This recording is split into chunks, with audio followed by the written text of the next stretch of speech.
Kung ama ko nung nagkikasuwag usurpation. Usurpation. Oo. Si... Isa pa. Isa pa, Ruben Padilla, papriso na to. Sabi kaso ng Ruben Padilla nga. Ito. Kaya pa, sige pa. Bunggo pa de. Bunggo. Bunggo. Oo. So, pila na lang. Matatalag 18. Hi, everybody. Welcome to the clubhouse. I've got a big surprise for you. Disney Junior's Mickey Mouse Clubhouse Plus. I can't wait to see ya. Monday mornings on Disney Channel.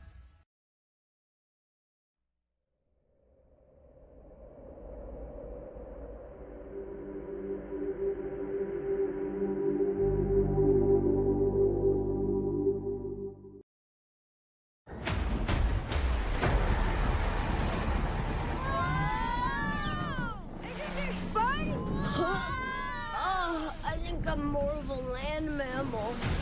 Brace for impact! Whoa. If we're going into that jungle, we need to suit up for the job. Whatever this island throws at us,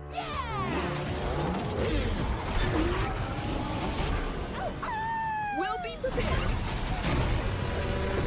We are so not prepared! Run! I am running! I'm a bulldog! This is as fast as I can go!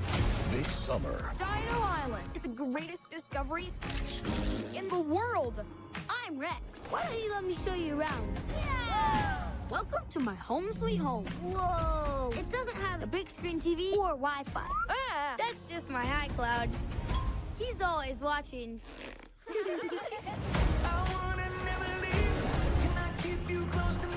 This island has the biggest diamond mine in the world. come here, beautiful. When in doubt, we blast it! That's a volcano! you're going to destroy the island.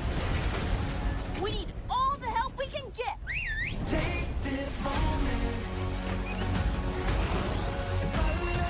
Witness a big screen event Stay cool, little doggy. of prehistoric proportions. We've got an island saved. Who's with us? What was that? It's my stomach. Those baby dinosaurs ate all my pup treats. Oh, come on! No dino's too big, no pup's too small.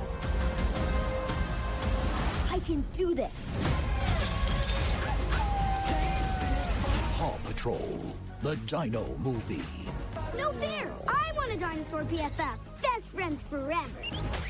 Oh, ow, ow, ow, ow. Ah, okay, stop, never mind.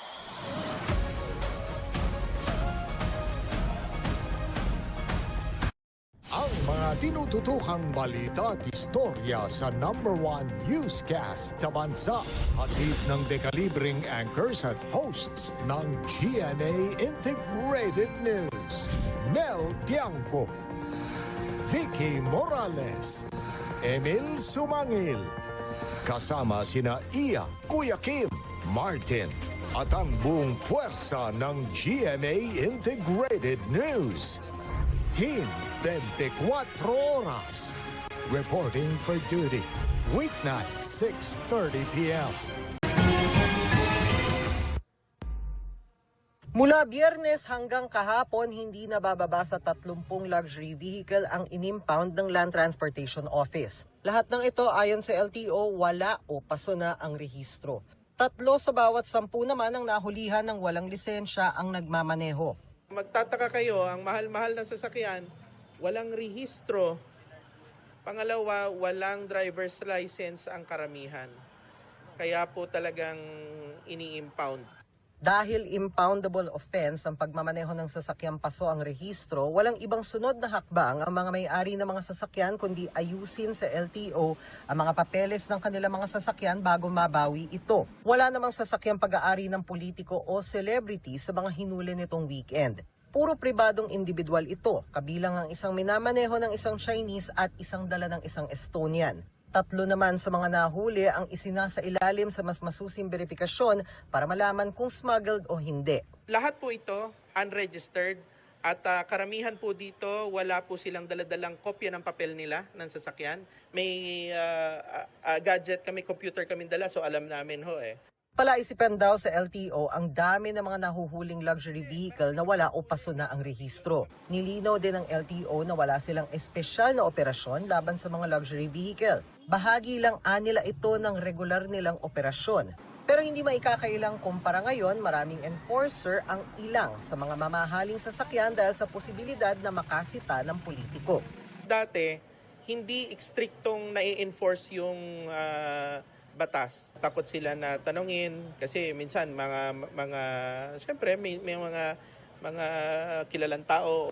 Iba yung pagmapara mo luxury vehicle, minsan politiko o minsan mataas ang katungkulan sa gobyerno, nai-intimidate lahat. Kaya sinimulan ko yung paghuli. Para mabawi ng mga may-ari ang kanilang mga sasakyan, kailangan nilang ayusin ang rehistro at bayaran muna ang mga karampatang multa sa LTO na 10,000 piso pataas. Kailangan nung patunayan nila yung ownership nila doon sa sasakyan. Titingnan po natin yung legalidad. Na paano, kasi kung wala kang proof of ownership ba't namin bibigay yung kotse sa'yo? Kung hindi mapatunayan ng magpapakilalang may-ari na kanila ang sasakyan, hahanapin ng LTO ang may-ari sa loob ng nakatakdang panahon. Kung lumagpas sa deadline ay posibleng ipasubasta ang sasakyan. Para sa GMA Integrated News, Dano Tingkung, Nakatutok, 24 Oras.